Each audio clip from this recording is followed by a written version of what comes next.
I'm getting the nod that I'm live. So welcome everybody to the June edition of the Startup Monterey Bay Tech Meetup. Welcome to everybody. Thanks for being here. We've got a great program tonight. Talk about that shortly. Let us begin. Lower the curtain or raise the curtain and forward our way through. So there's a poll up there, just finding out where everybody's from and whether you've been to this tech meetup before. Let's see, what are we finding out? We've got a couple from Monterey County, one from Santa Cruz County. I saw Doug Erickson out there. Hello to Doug. And we've got 4 from somewhere else, wherever somewhere else may be. I could throw that in chat, find out where the somewhere else's are. So. And we've got a crew of people who have been here before and a crew of people who haven't. Right now it's running neck and neck between first timers and returning folks. So welcome to the first timers and welcome back to the returning folks. All right. So let us move forward. There we go. So we're obviously, as you all know, we're using Zoom. So you can communicate to us via the Q&A and chat. Both of those will get to us. If you have a question you want to ask of one of the presenters, put it in Q&A and Dan Ripke will call it out. Or you can put the message in chat also. And I just saw, so let's see, we've got the furthest person so far seems to be from Vancouver, BC, Canada. Welcome, fellow Canadian. Pretty cool. It says Vancouver, BC, Canada ATM. So we seem to have an ATM machine that's here from Vancouver, Canada. So excellent. Let's see, what else do we want to say? You can see us, we cannot actually see you. So you're stuck seeing us. And for optimal viewing, if you stay in speaker view mode, that will work the best for you. Your audio will be muted for the entire presentation. As I said, you can communicate in chat. And let's see, the webinar is being recorded for public viewing. So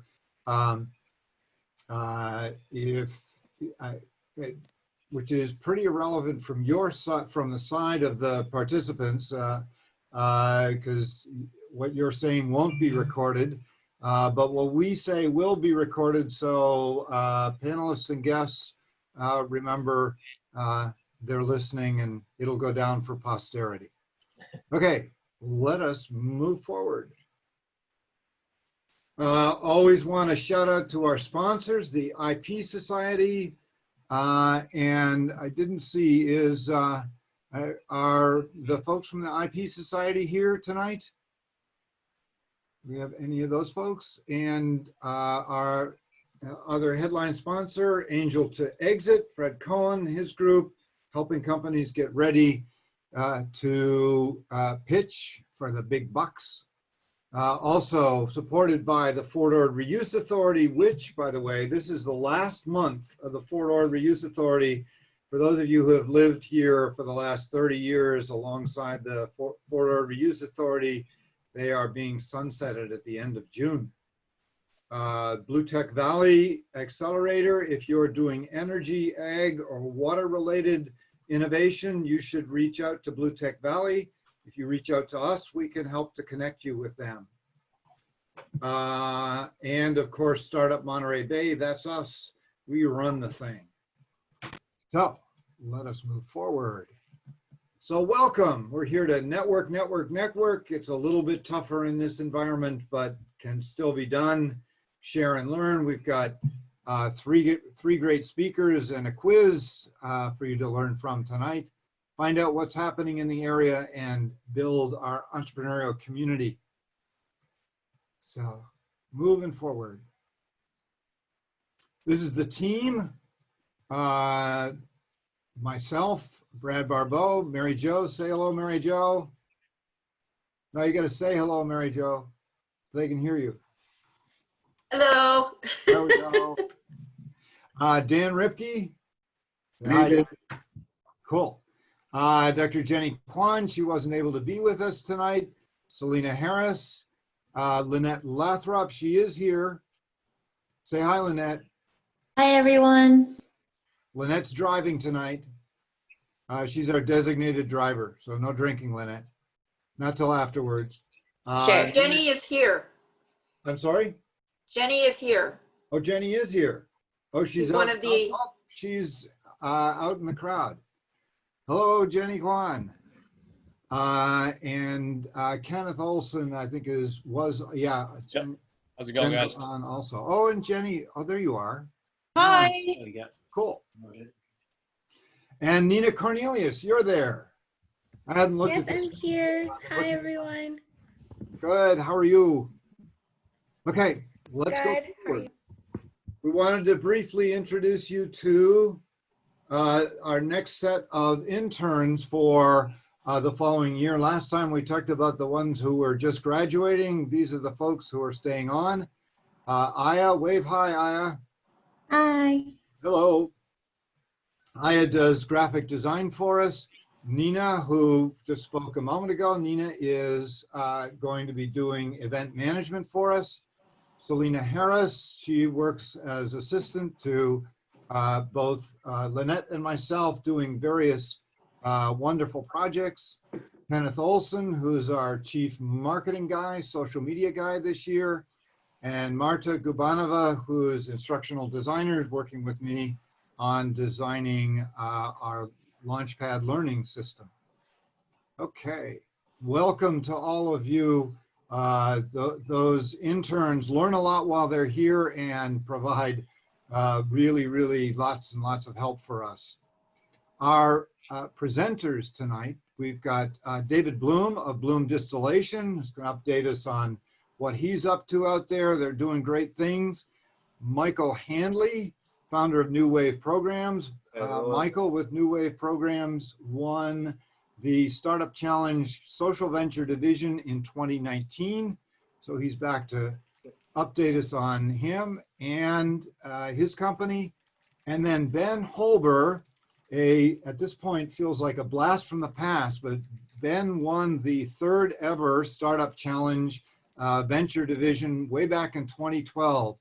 So he's going to tell us what has happened with his company that started as Yoderm way back then, and now they're Apostrophe, and they continue to grow and be an extremely successful graduate of the Startup Challenge. So we'll hear from them shortly. Let's go forward. But first, before we hear from them, we have to hear from MJ's monthly news quiz. I assume everybody has done your homework and you're ready to answer the quiz. So I'll turn it over to Mary Jo. Take it away. Hi, everyone. We're excited that you're here today joining us. So I've found a few things that are new in this region. This month, the Monterey County Hospitality Association started educating the area's hospitality community about how to restart businesses in the aftermath of the pandemic. That's been announced on a couple of sites. Where are they offering this training? And it's not online. So we have a little poll.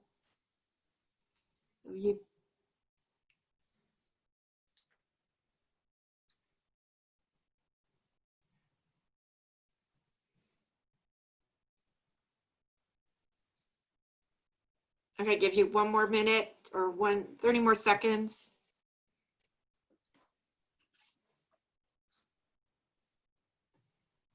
Okay, it keeps changing. Look All like right, we've got a split between the University Center and the Monterey Conference Center. Right? Okay, so I'm going to end the polling. And looks like the Monterey Conference Center, that's our best guess, but just a slight guess. All right, let's find out what the real answer is. It is the Monterey Conference Center. Yay! Yay! Okay, question 2. All right, which recent Startup Challenge winner has a mission to make renewable energy more reliable, available, and affordable? And I've got 3 choices for you. InfiniRail Corporation, Charge City, or Foundry.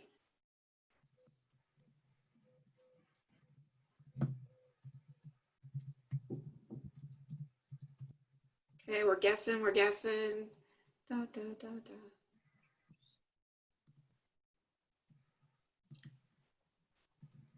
Okay, any more votes?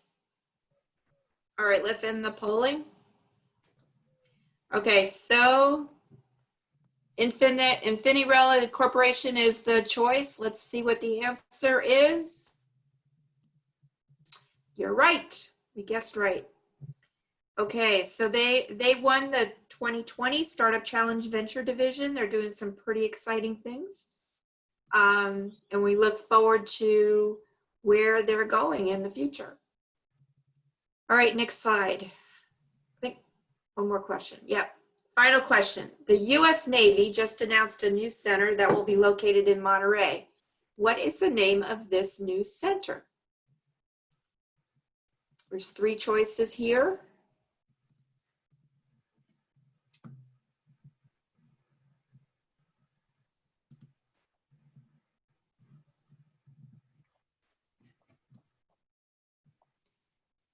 Okay, looks like, any more votes?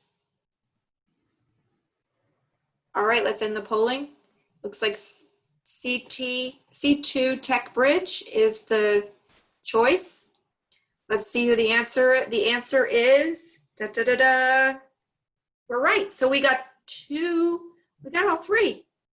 That's great. Cool. Well, that's great. People are actually reading the news, paying attention. That's great. Or making the questions easier. I don't know. No. Okay, very good. Thank you very much, Mary Jo. All right. And so you can be in the know and be ready for Mary Jo's quiz. Make sure you sign on and read up with Santa Cruz Tech Beat. StartupMontereyBay.com. We have a news feed on there, and SantaCruzWorks.org also has lots of news about companies and funding and things going on in the area. So those are the 3 to follow to find out what's going on in entrepreneurship in the Monterey Bay area. Next, please. There you go. Upcoming events. Lots of really cool stuff happening here. Starting with coming up very soon now, Drone Camp 2020, coming up later this month. Drone Camp was held last year live at CSUMB. It's run by the UC A&R folks. This year, of course, they're moving it online. It's very inexpensive to register. Now, as Mary Jo keeps reminding me, this is not a camp for little kids. This is a camp for big kids. It's actually a camp for professionals to learn the technical stuff about drones. So if you're a serious drone person or you're involved in the world of drones, this is a great camp to be part of, June 22nd to 25th. You can find out more about it and a link to register at MontereyBayDart.org. Next, please. Click. There we go. Just a note, starting next month, we're going to be running the Tech Meetup through Eventbrite. The registration for it is going to go through Eventbrite. So if you go to Meetup, we'll still be announcing it on Meetup, and we'll have a link in there to take you over to Eventbrite to register. It will still be free to register, but that's the place that you'll go, just so we don't surprise you unnecessarily. Okay, and next. Monterey Bay Dart Symposium. Last year, the Dart Symposium was run at about the same time as Drone Camp. This year, as the symposium is moving online, we needed a little more time to get it set up. So we'll be running the DART Symposium October 19th to 23rd. The themes are innovation and recovery. No surprise to anyone on that. This will be a great symposium. We had fabulous speakers last year. We'll have fabulous speakers again this year. More information will be available at montereybaydart.org. And next.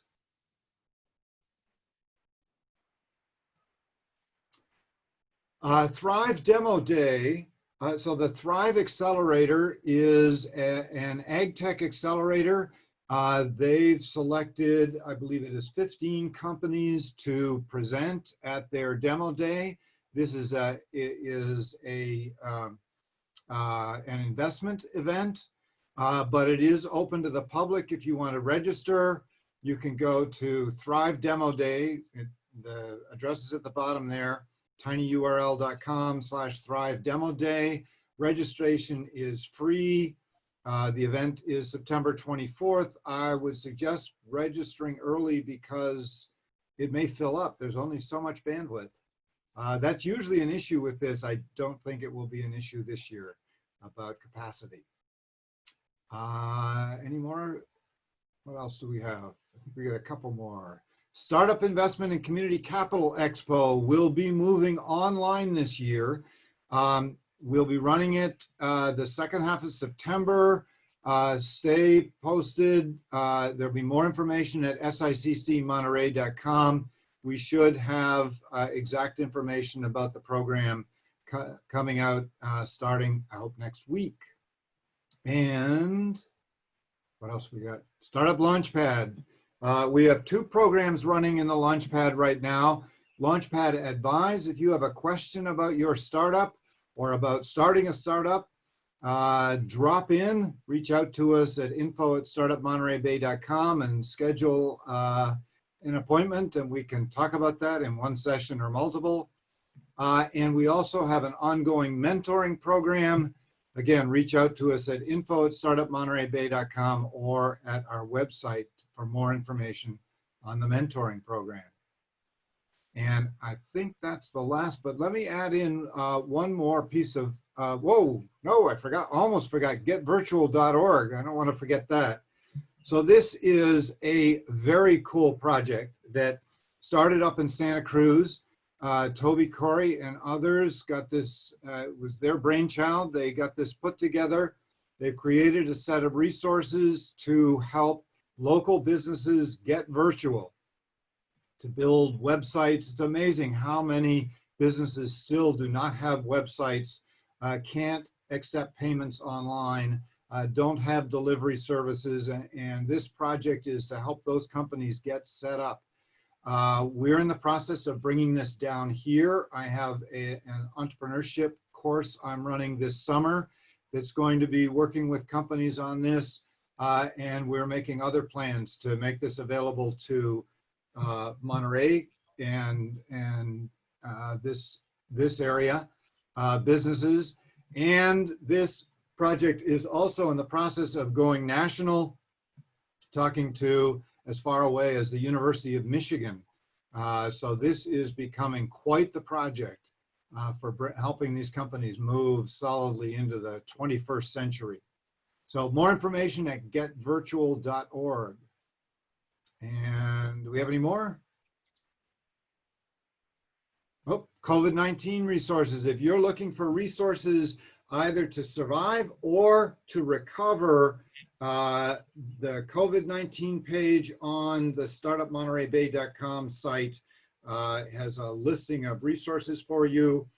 The getvirtual.org project is being posted on there, as are other projects to help companies.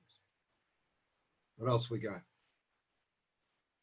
Okay, so we're just about up to our speakers, but one piece of breaking news, looks like there is going to be a hackathon happening in August, somewhere right in about the middle of August. Watch for information about coming out about that. It'll be a virtual hackathon. It's going to be a hackathon open to everybody. So if you're not a coder, this is a hackathon for you. More information to be coming soon. And so with that, it's time to turn this over to our speakers. And we're going to start off with David Blume, co-founder at Blume Distillation, who's going to let us know what's been going on, the really cool stuff that he's doing, and up there in Watsonville. So David, let me turn it over to you. Well, thanks, Brad. We're not strictly a startup anymore, but we're still at the early days of our business. And what do? Well, what we do is turn waste to energy. We turn food processing waste by fermenting and distilling and make alcohol, which can be used for many different things, from bus and car fuel to industrial chemical use, liquor, of course, and most recently, the pharmaceutical grade alcohol we're producing is going into sanitizer. So what we do is turn waste into money, and that's exactly what we do. Click, click, there we go. Okay, so we've been around a little while. Oops, I went too far, back one. So I wrote the book some years ago, Alcohol Can Be a Gas, and it's the worldwide, it's the text that is used in universities and governments all around the world to talk about renewable fuels. And we formed a few years ago the Monterey Bay Renewable Fuels to look into putting a station here in the area and providing fuel. Since then, we've worked with the city of Watsonville and the Pajaro Valley School District to look at producing fuel for the school buses and the city vehicles, and we now have letters of intent from both. Click. So this is what our vehicles look like, and how much fuel we use. So 50 million gallons of fuel. Well, that's a bit more than we're going to produce at our small plant, but we're focusing on high value uses of alcohol, but we do support the local school district, and we will be converting their buses to alcohol because diesel is really foul and toxic. So what's driving this? State Law 1383 says food processing waste can no longer go into the landfill because it produces methane. And so all the counties in the United States are trying to figure out what to do with food processing waste, and California is famous for producing food, and of course we produce waste. Let's click ahead. So when we look at the city of Watsonville, we've got food scraps is a big one, but the industrial processing waste, microbreweries, wineries, juice bottling plants, all of that really dwarfs the waste stream that comes from just the city. As you can see, we produce lots of various sugary, tasty things here, from berries to apples. And now we're actually taking stale beer and wine from wineries, because not all of it is good enough to drink. And it ends up coming to us where we distill the alcohol out and make use of it. Next, please. Now, what we're doing right now is coming out with our C round of investment, because we've generated our products. We're now going ahead and actually going into the market starting actually today. And so this is kind of an anniversary of a long process to get into business. You'll see that when we make alcohol, alcohol is made from sugars or starches. So we go ahead and ferment those, and what's left over at the end is all the things that made plants what they are, except for the sugar and starch. So we will be producing fertilizers, and we're going to be using kelp from, harvested with permits from Fish and Wildlife. And we're going to be making that into some of the highest quality fertilizer available, mainly used by organic farmers. Most of us organic farmers use fish emulsion, and kelp almost exclusively as our fertilizers. So what's great about kelp is that all of our sewage goes into the ocean, and kelp eats all those nutrients, and we get to bring it back on land so we don't just leave it in the ocean and waste it.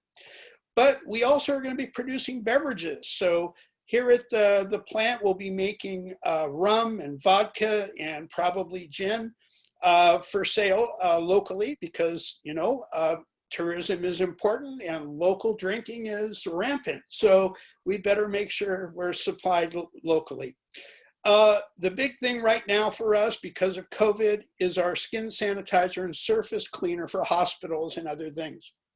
What's different about us is we're in it for the long haul. This is not something that we're taking advantage of the crisis and then we'll be gone. What we're doing is producing a wholly different grade of sanitizer. First of all of our ingredients are organic, and that's a challenge.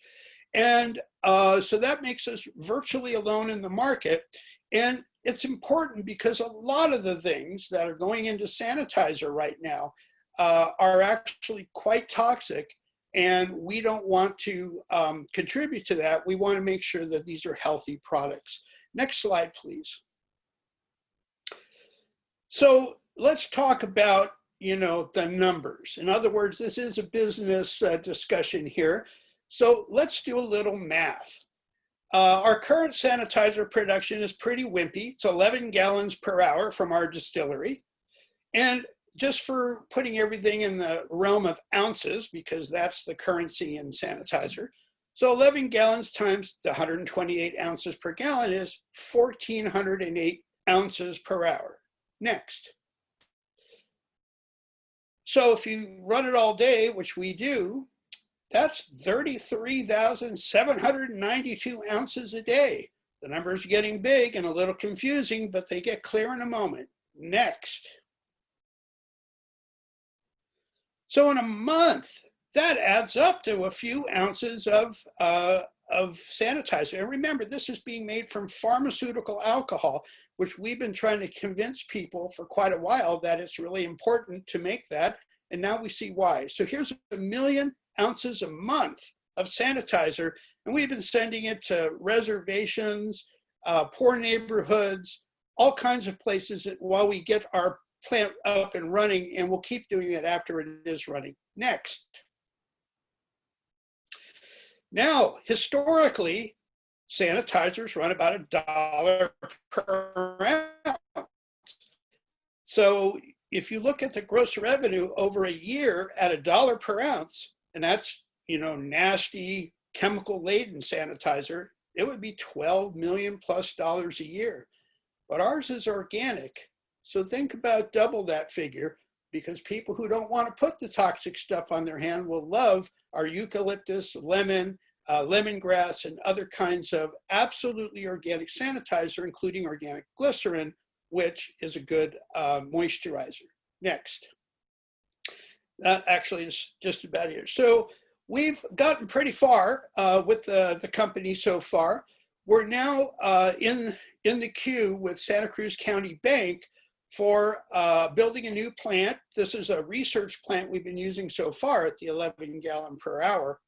So going to 50 gallons per hour, which is our small scale commercial plant, will take about $14 million. And Santa Cruz County Bank has been a really great resource and supporter. They're willing to come up with a little over 10 million, as long as we come up with 3 million in equity to trigger the $10 million loan. So as you've seen, it's pretty obvious that in 5 or 6 months, we could self-finance from our revenues, you know, to make it into business and actually build our new plant. But that's several months that we'd be losing out on millions and millions of dollars of revenue. So we're more than willing to take in 3 million or so round C capital infusion. And, you know, I think if you have any questions, I'm happy to answer them. Oh, I've stunned everybody. No, that's okay. It's taking me a moment to get my microphone back on. Thank you very much, David. People have questions for David. You can put them into the Q&A or the chat. Daniel, we got anything so far? Nothing yet. Nothing yet. There got to be some good. Oh, let's see. We do make pharmaceutical grade alcohol. So when we make vodka from it, it's the smoothest you've ever tasted. No nasty byproducts from yeast are left behind. Yeast, when they ferment and make wine, they also make 800 other chemicals other than alcohol. And that's why wine has all these different flavors, you know, that we identify as oaky or cherry or blackberry. Those are all esters and ketones that yeast also make. But that doesn't belong in a pharmaceutical grade product, because when you make drugs from pharmaceutical alcohol, you don't want anything to interfere with the process. How do you make drugs? Well, oh, we have a question. Great. We have one question, David. Bert had a question of what are your distribution channels for the sanitizer? You know, right now it's very simple to sell it direct online at retail, but we've been having offers to provide it at a wholesale price. For instance, Nutiva, which is a major, health food brand and product brand, has offered to buy half our production at the usual margins, which, there's still good profit in it, but right now we're looking at more local distribution, as there's such a demand locally for our sanitizer. And at $1 an ounce, we're much cheaper, and we're organic. You can see a wide range of prices for sanitizer, everywhere from a few cents less than us all the way up to $8 an ounce. And the closest organic one, which is EO company, they're at $5.88 an ounce. So what we're doing for the local community is charging a fair price, because we'll make plenty of money, and for our investors as well. Great. David, Kathy Bell had a Someone question. said something about, Does the process eliminate sulfates and sulfites? Sulfites, yes. When we take wine from wineries and beer from breweries, everything is left behind, and we use that for making fuel. But the sulfites, et cetera, go into our compost and fertilizer, where they're neutralized by bacteria. So we don't put unless the beer or wine is organic, we don't put that in our pharmaceutical products, but we do use it for fuel. Okay, great. Do we have more time for questions? Come on. We're talking about alcohol here. There must be other questions. Well, there is a question about a tasting room for the tasty alcohol once COVID is done.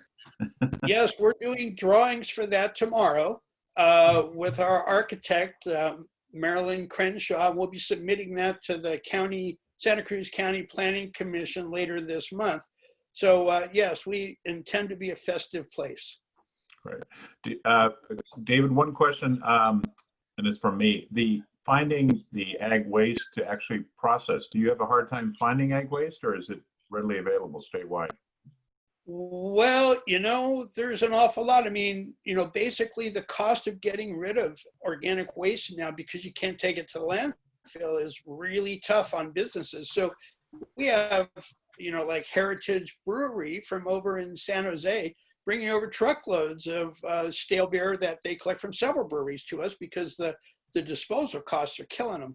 And of course, locally, there's a large apple juice maker down the road from us here, which have over 100,000 tons of apple pulp, which they've signed an LOI to provide us with to make alcohol from. So we don't have any trouble getting raw material to make alcohol, and we can pretty much do that anywhere in the state, and we plan to. After this first plant, we have a California corridor planned with 15 plants at 5 million gallons per year each. In other words, considerably larger than the one in Watsonville. Wow, that's amazing. Thank you very much, David. Appreciate the update. You're doing incredible work up there. I suppose at this point, people can't come and visit, but it sounds like if you're going to open a tasting room, you'll be setting up so that people can come and see the amazing work that you've done. Unless you want to invest, and then we're happy to give you a tour. I got it. Absolutely. All right. Thank you very much. Thank you for the opportunity. Absolutely. Our next presenter, Michael Handley with New Wave Programs. And as I mentioned before, Michael was the winner of the Social Venture Division last year, 2019. And he's had incredible success since then. And here to tell us about that is Michael himself. Hi everyone, how's everybody doing? You hear me okay? Thumbs up, you hear me okay? So next slide. Thanks. So my name is Michael Handley. I'm the founder of New Wave Programs. As Brad mentioned, I was the winner of the Social Venture Division last year. Next slide. I really started out this whole journey of entrepreneurship from becoming an educator. I was an elementary school teacher for many years. I did substituting all the way from kindergarten up through high school, and then I got my credential to teach, and I taught in Greenfield, California, in southern Monterey County. For 3 years, I taught second grade and fourth grade. And during this time, I really started realizing some very urgent needs within our world, and particularly within our world of education. Next slide. One of the things I noticed were that teachers are really stressed out, and this is especially true for new teachers and after-school program leaders. They're just really overwhelmed, and it's a tough job where we're seeing a really high percentage of teachers quitting and leaving the profession. There's a really low percentage of college students pursuing careers within education right now, and I notice this as a big problem. Next slide. The one that really got me the most was noticing the amounts of boredom and depression within students all throughout the schools I worked at. It doesn't take long looking into stats of the United States for suicide rates to realize we've got a major trending problem that we need to get on top of if we want the world to be a better place. A lot of programs in schools doing a great job teaching the core curriculum, the reading, writing, math, science, but not so much developing youth's emotional intelligence. So things like self-awareness, motivation, empathy, social skills, and self-regulation that we really need to be teaching youth in order for them to become really successful and happy adults. Next slide. Next slide, Lynette. Thank you. Oh, back one. So the last thing I noticed were that communities seemed really broken. We really have a lack of opportunities for adults, for community members to get into the schools to really form positive, lasting relationships with our students, to show them that what we do every day is for them and that we want them to have a better life. And I saw there being a really big disconnect that I didn't realize was there before I started becoming an educator. Next slide. Thank you. So I realized there was all these problems and I had an idea, and the solution, next slide. The solution was me creating a company, creating New Wave Programs. Next slide. What I did was I worked with a team of educators, really all of my most esteemed mentors from when I was becoming a teacher, and I developed this curriculum that teaches sustainable strategies for social emotional intelligence, and we tied it to the game of chess to promote social interaction and peer-to-peer learning. We also developed a core set of training workshops where I go in and I work with teachers, the after-school leaders, the school administrators, the police departments, fire departments, and we train them on how to use our curriculum and programs in order to form these really long-lasting, positive community building efforts focused around social emotional learning and this game of chess. So then we help them host community chess night events where we get all these people, the police officers, firefighters, veterans, school administrators, parents, younger siblings, older siblings, all into one room to bond over this program. Next slide, please. So my goal in really all this is to help communities really create sustainable community building programs and to help bridge this gap between community members and youth so that we can get these youth excited about belonging to their communities. In a few years, 10 years down the roads, these students are going to be the ones that are coming back into our programs to bond with the new set of youth. And we can really see this if if it continues within these communities to where it's going to do a great thing for many, many, many years to come. Next slide. So far, pretty mild success in comparison to the other two presenters today. You know, I'm about it, I say year 4, but the first year I was really developing the curriculum, trying to figure out how I'm going to sell this to schools and get that connection. So I really didn't start sales till our second year. So about 2.5 years of selling. And so far we've had the fortunate success to reach about 1,600 students, almost all within California's Expanded Learning Division and 21st CCLC organizations. We've been in about 70 plus locations, and I'm anticipating being in over 100 by the end of 2020, maybe even more with the way things are looking lately. You could tell from the picture that this is a really, it's fun. It's a different type of curriculum for students and something that the communities and the kids, everybody gets really, really excited about. Next slide.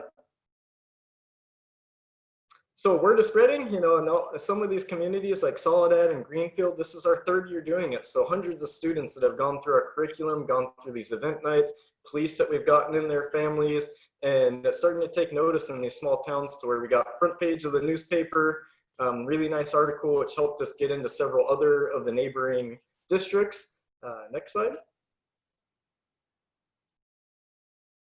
We're really fortunate to be highlighted as a community hero on the KSBW project community. You know, very fortunate. They also came out and covered the startup event last year. So there was a really nice segment done about our efforts that was aired shortly after the startup challenge that really helped us progress for this last year. So you guys that helped put this on, I hope you know how thankful I am for the opportunity. Next slide. So when you talk about expansion, the numbers are pretty great. There's a lot of students in our target market of between the ages of 7 and 18. Really what we're focusing on for these first 5 years is that little star, that local 40,000 students that are in that target market. But you see the numbers get quite bigger. I'm really starting this small. I started out the epicenter, the school district that I taught in, got it in there. We expanded to the neighboring one. And just in the last year, we went from about 38 locations to the 70. And just making sure that what we're doing is working, that it's delighting our customers. We're making sure that they are so excited about what we're doing that there's no hiccups for when we try to take it for the rest of California and then beyond. Next, please.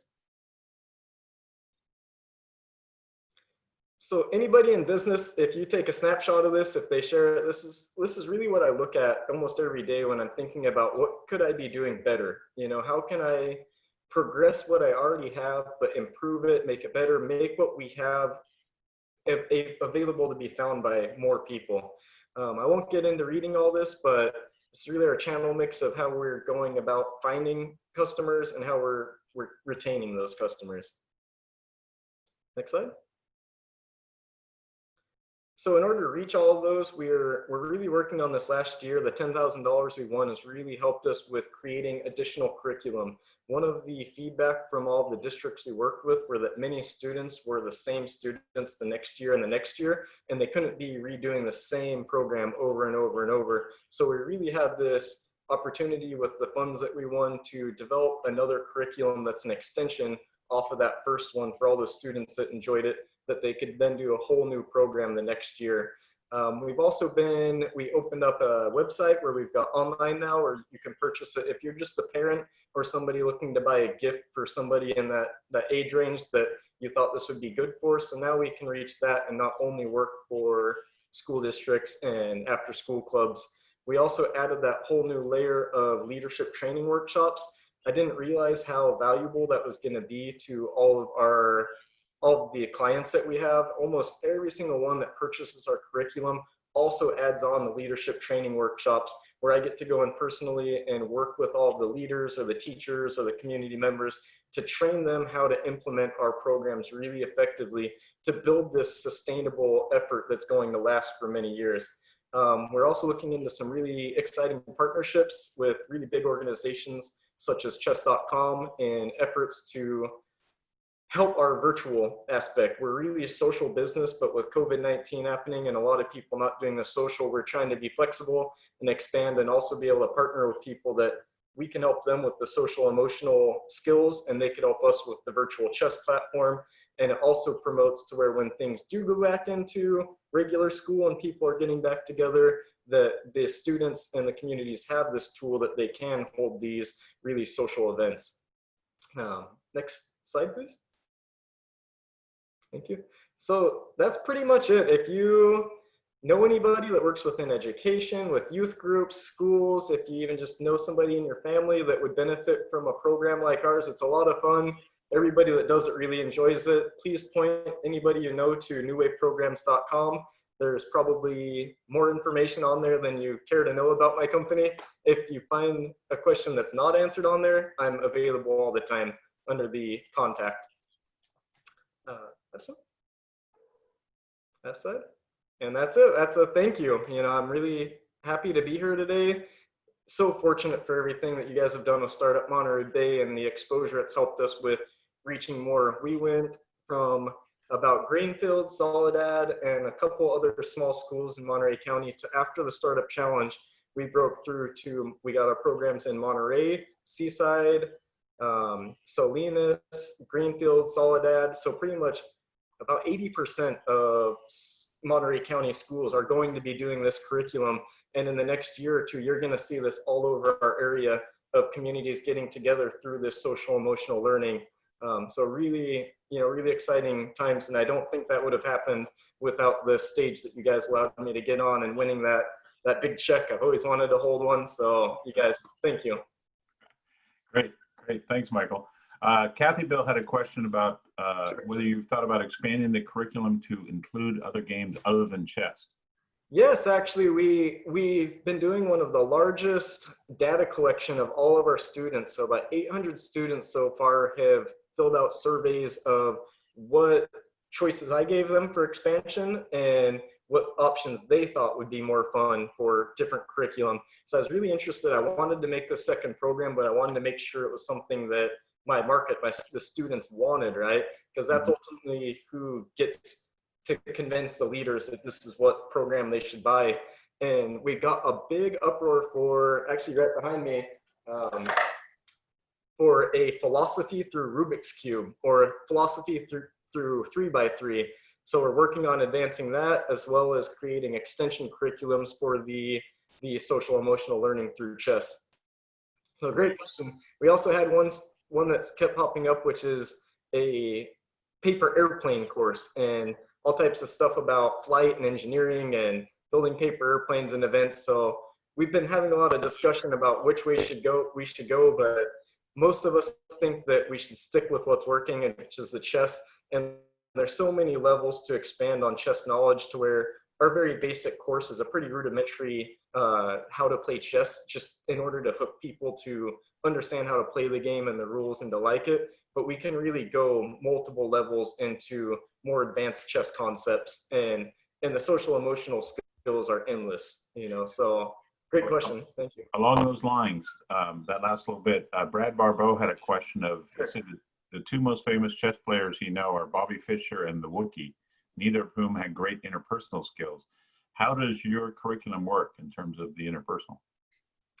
You know, that's our program. The reason we built it around chess is to get the students sitting across from each other, needing to shake hands, needing to communicate. It's a great English language development program for many of the students in our area for schools that are Spanish speakers, to get them the chance to sit with a student that might be a little bit more fluent in English language.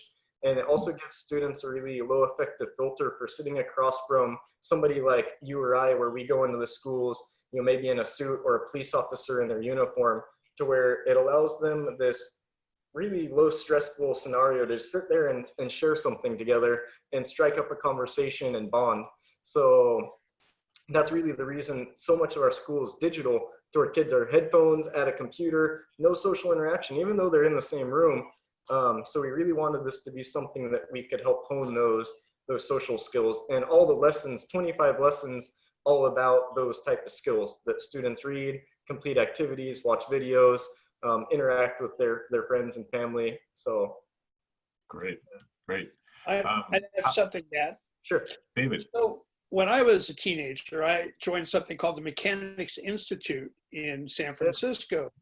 which was mostly out of old guys who played chess every day.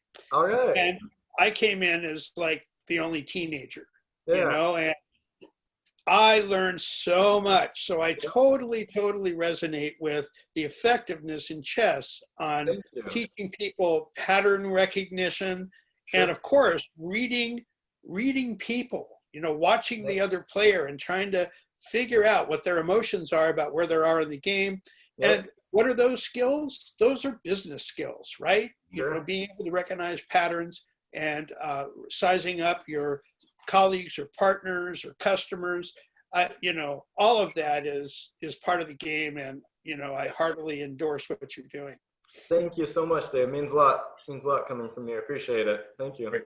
We have one last question. Powell had a question of he said, had you thought about engaging high school students to interact with younger students? Yes, thank you so much for adding that in. I forgot to add it. As one of the biggest things we've been doing is the cross grade level kind of a leadership, mentorship opportunity. So a lot of these students right now, say in Soledad, where they've done it for 3 years, those students are all graduating 8th grade, going into high school, and all the new groups of students are doing this program that all of them already completed. So it just opens up the perfect opportunity for them to come down to visit, to be that kind of big brother, big sister idea.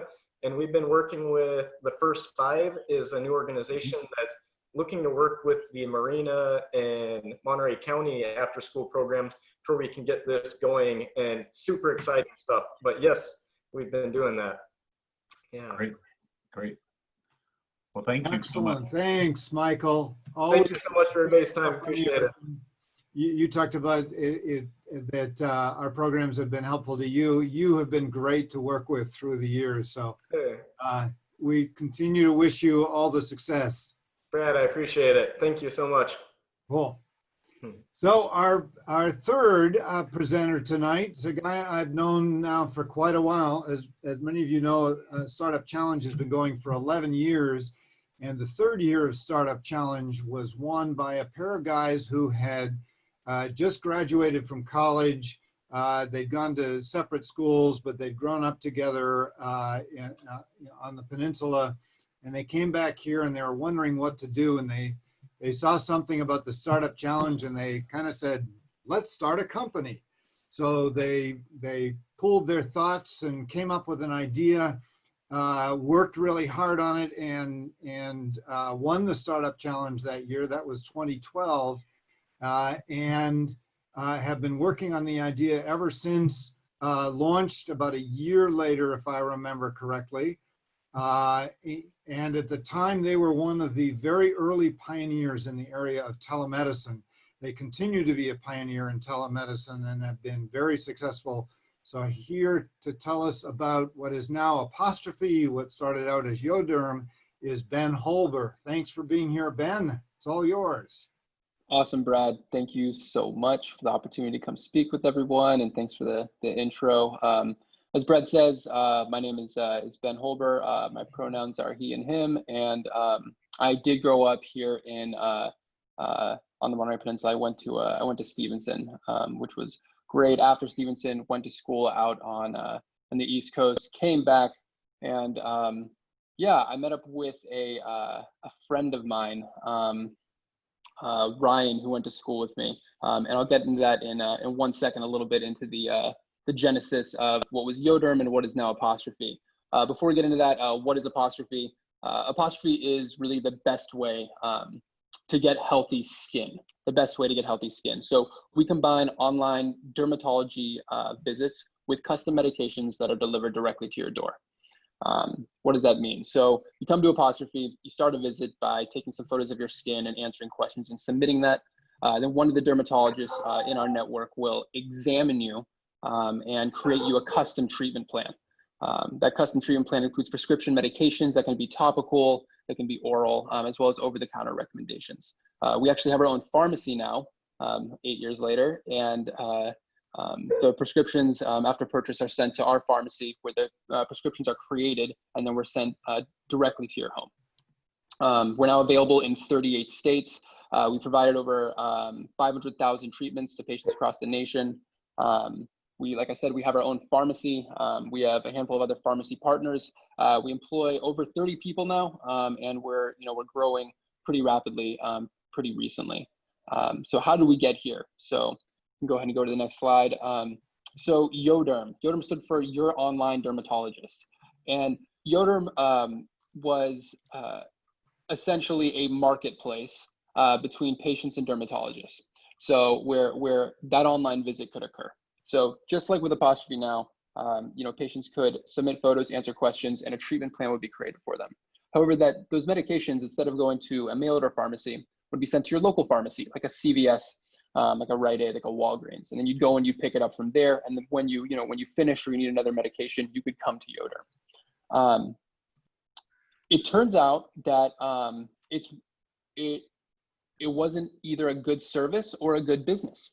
And why is that? We did a great job controlling ultimately what we could control, which was the online visit.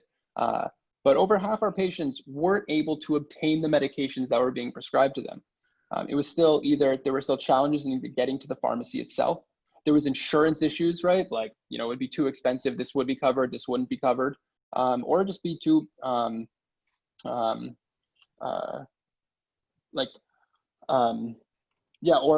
I guess navigating the kind of like insurance paradigm itself was like already kind of like innately difficult as well. So we kind of worked on that for a while, right? We made integrations that were around, allowing somebody to provide their insurance card and us to see like, okay, would this be covered or would this not be, right? And providing treatment discount cards, things of that nature.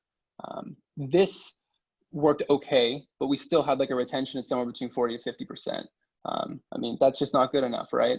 We couldn't provide good care to people. And so like there wasn't a good business there either. Ultimately, we ended up finding online pharmacies to partner with. That allowed people to actually purchase the medications on the platform itself and have the medications delivered directly to them. Once we had this, we were able to get significantly more traction because we were able to guarantee the medications were delivered to people, as well as actually monetize the medications as well. So it was like a much better, value alignment between our patients and the business. And then with that traction, we closed a $5 million round towards the end of 2018. So you can go ahead and go towards the next slide. So in March of 2019, we launched Apostrophe. And the point of Apostrophe and the point of this round was like three things. So like one, we had to have our own pharmacy in order to be able to control our own supply chain, in order to do the kind of customization and provide the plethora of different medications we knew we needed to provide to actually give effective care. We need to grow our team. At the time, we were only 5 people, and that was not going to be enough in order to kind of meet our ambitions in the near term or especially the long term. And finally, if we were ultimately taking the responsibility of what ultimately was sitting on somebody's bathroom counter, we also wanted to we didn't just take the blame when things went wrong.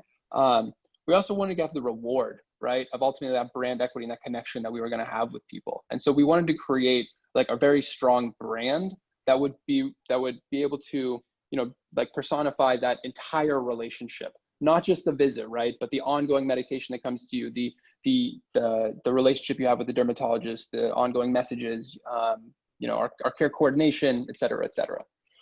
So we did that. In July of 2019, we actually launched our full skin offering. And since then we've grown over 20% month over month. We've had like meeting the need around the country due to shelter in place restrictions has led to significant growth, in kind of like March, April, and May, as you can imagine, because people aren't able to go to their dermatologist. And yeah, so that's kind of where we are now. Just want to like briefly point out kind of like something that is one of the reasons we kind of got into this, right? So I struggled with acne growing up, and there are less than 15,000 dermatologists that actually practice in the US, which is wild when you think about it, right? It leads to wait time of 30 to 60 days. It can be pretty expensive.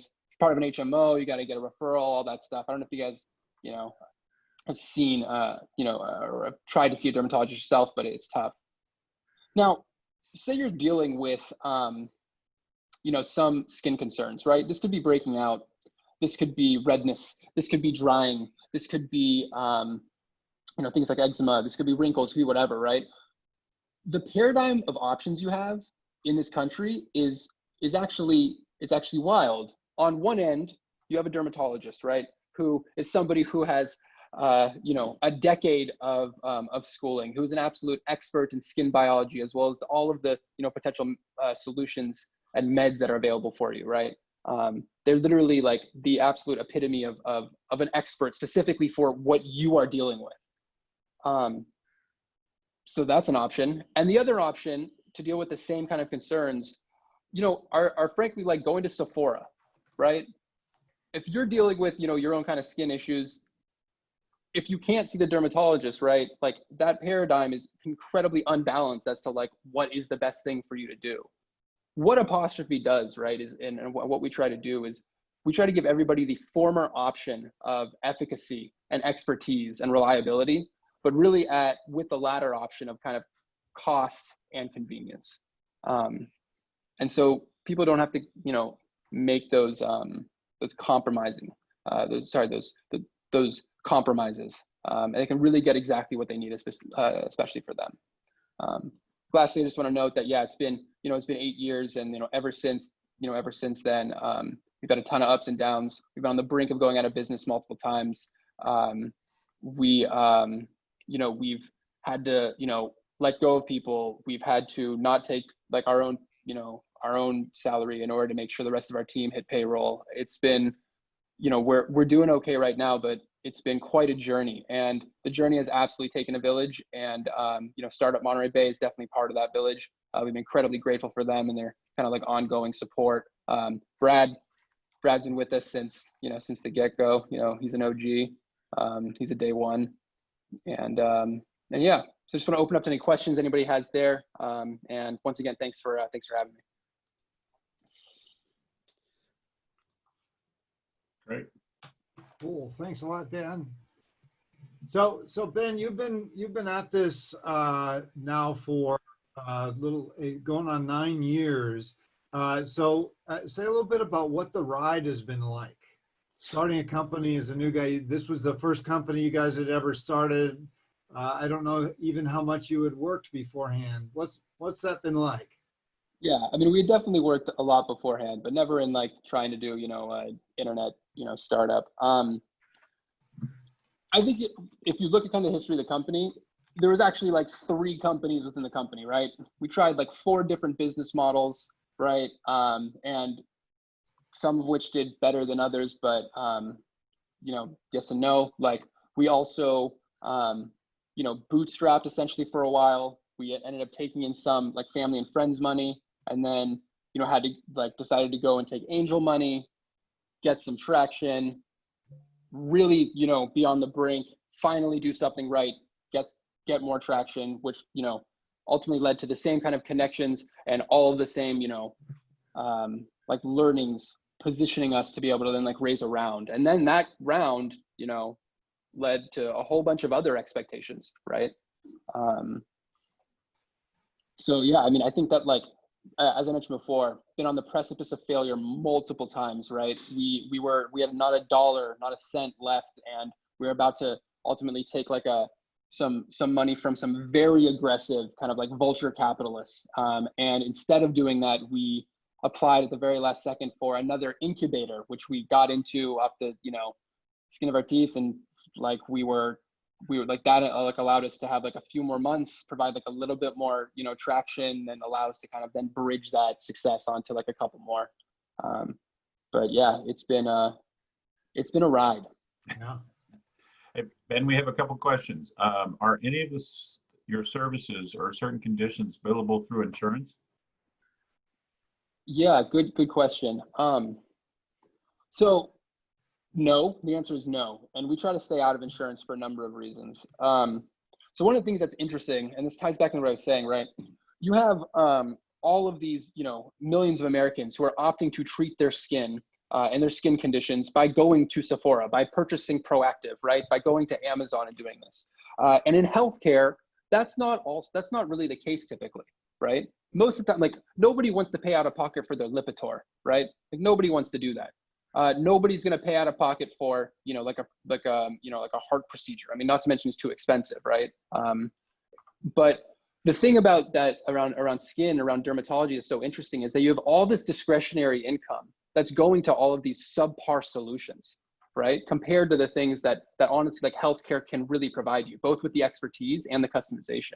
So we feel like there is a massive company to be made and a massive opportunity to really fill, where people are kind of taking those discretionary income and going from what would be considered kind of over-the-counter products and actually bringing them to like what would actually be healthcare, which would be prescription medications and dermatology visits. Great. How do you overcome client fear over the cost of healthcare? I think you're only afraid if it's expensive, and we try to be very affordable. Great. Yeah. There's definitely could be fear around kind of doing, healthcare over the internet. I think that's definitely true. And boy, I think that one of the reasons that it's taken us 8 years that we're now starting to see a lot of that fear dissipate. But one of the things that I felt very much so. I don't know if anybody can answer this, but does anybody know the difference between being early and being wrong? There's no difference. No difference, right? And in many ways, you could say that we were super early. And I think right now you're really starting to see everybody from kind of custom, patient preference to, the regulators, like really start to embrace telemedicine as an incredible option to kind of get us to, I think, the healthcare system of the 21st century that this country really needs to be. Great.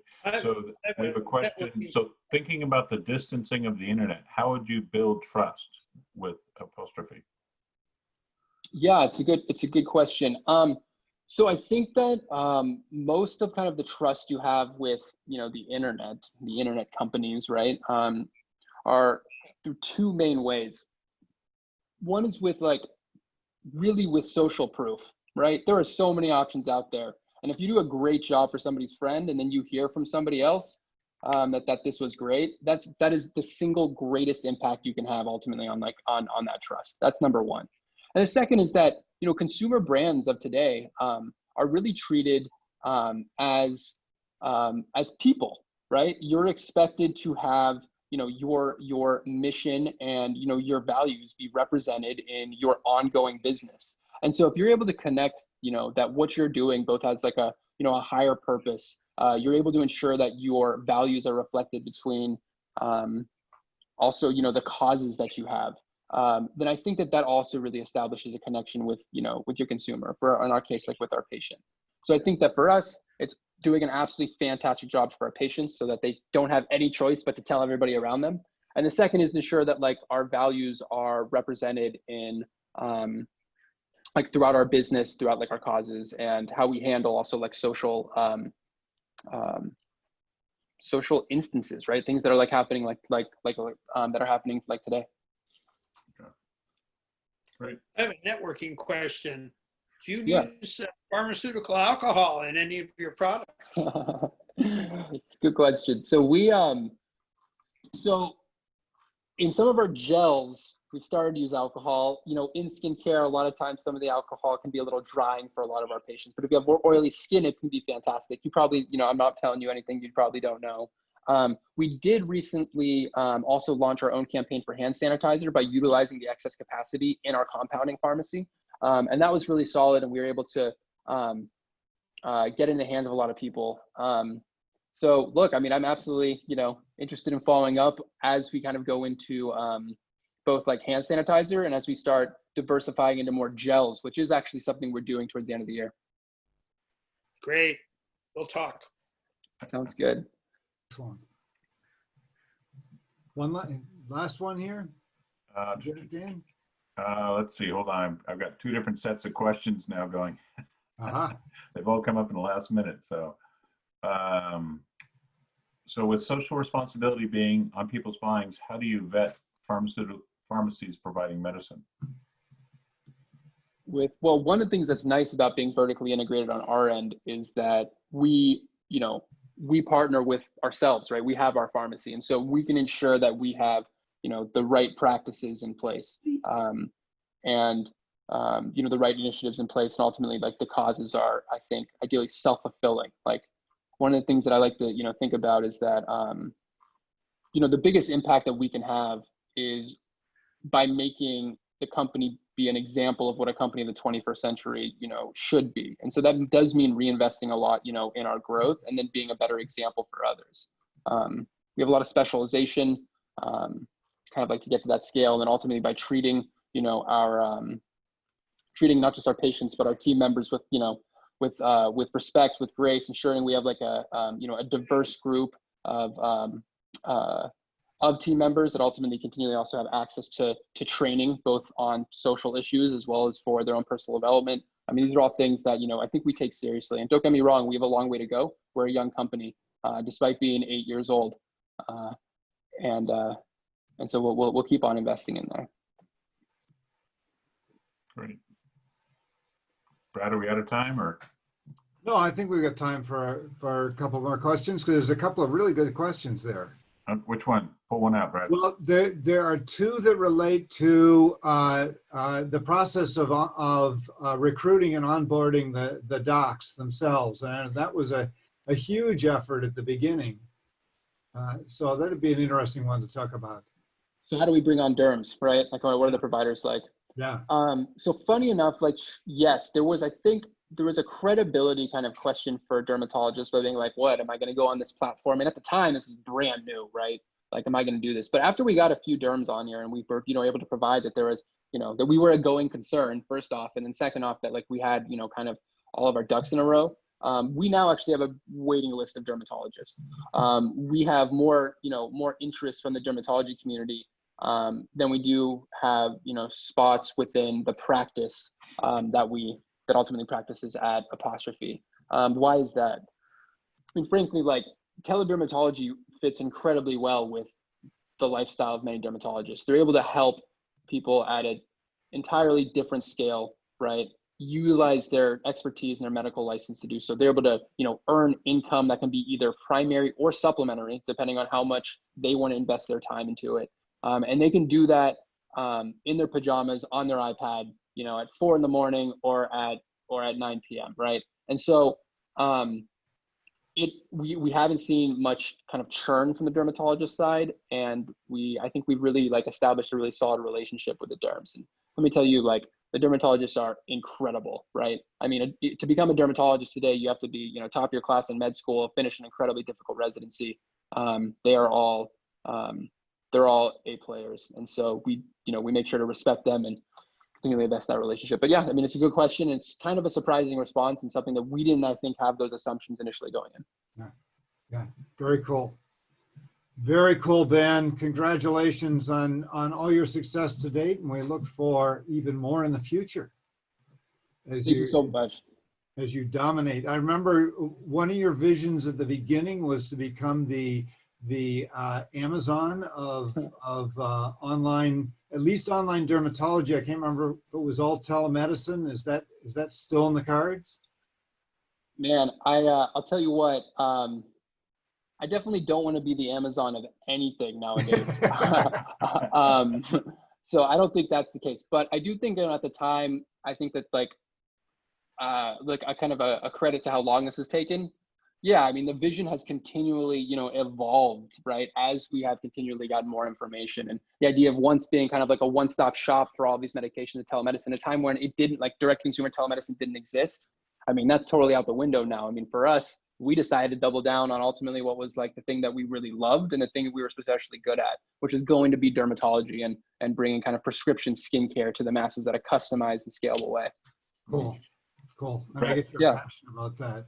And Brad, I don't know if you noticed, but we have a last minute arrival at the meeting. A last minute arrival at Over at Michael's. Oh yes, we do actually. An up and coming chess player. He has reached grandmaster status already in his young life. Michael, introduce us to your little guy there. You got to unmute. Adeline Harper. Evelyn. Adeline Harper, about 30 days old. Oh my goodness. Wow. First Zoom meeting. Thank you, guys. You have to worry about That's Evelyn great. chewing on the chess pieces, right? Well, one should start entrepreneurship as a young person, because as Ben was just saying, it takes a while to get a company going. It So does. very cool. Definitely. So Lynette, let's roll forward. See what we got here to finish this up. So we're always looking for presenters. I'll talk about next month's presenters. We've got a great lineup started. But if you're interested in presenting your company, we'd love to hear from you. Reach out to us and we'll get you on the schedule. And what's next? Again, thank you to our sponsors, the IP Society out there helping companies protect their intellectual property, Angel to Exit, helping companies get ready to get funded, Fort Ord Reuse Authority, Blue Tech Valley, and of course us, Startup Monterey Bay. And what have we, I think next July we'll be online again, probably for several more months after that.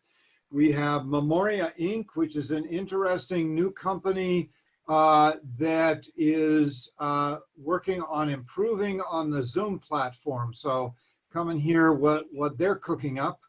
We'll also hear from the C2 Tech Bridge at NPS, which is an amazing new program started over there.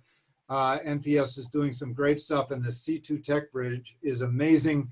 Come and hear about that. And Scoot Science, which is a marine tech firm. They were successful in the Startup Challenge, and they didn't win, but they were a runner-up a few years ago. They've worked very hard on the feedback they received from the judges and have been very successful since. So they're going to talk about what they're doing in the world of marine technology, and we'll have some other presenters. So we look forward to seeing you in July. Let's roll over. Please sign up for our monthly newsletter. We've got that up and rolling. The first one just came out. Our second one, I think it was. Brad, Yep. the link is in the chat box. If people just want to click on the link in the chat box, they'll be able There to we go go. and sign up for it. Perfect. And one other thing that's important is the first article this month is a story about one of our leaders of the iiED becoming a full professor at CSUMB. And so it's an important article. So I think the speakers and all the attendees would like to congratulate you on your status. So. Thank you very much. It feels good to have gotten there. Excellent. Okay, so let's roll forward, and that's the end. We'll see you next time, Tuesday the 14th, second Tuesday of the month as always. Look out for us showing up on Eventbrite to register, and we'll be announcing through the Tech Meetup also. Anything else anybody has to say at the end? Anything from the little one? She's very quiet. Yeah, sleeping. Very good. All right. Thank you, everybody. Thank you very much to our presenters who make this happen. We'll see you all next month.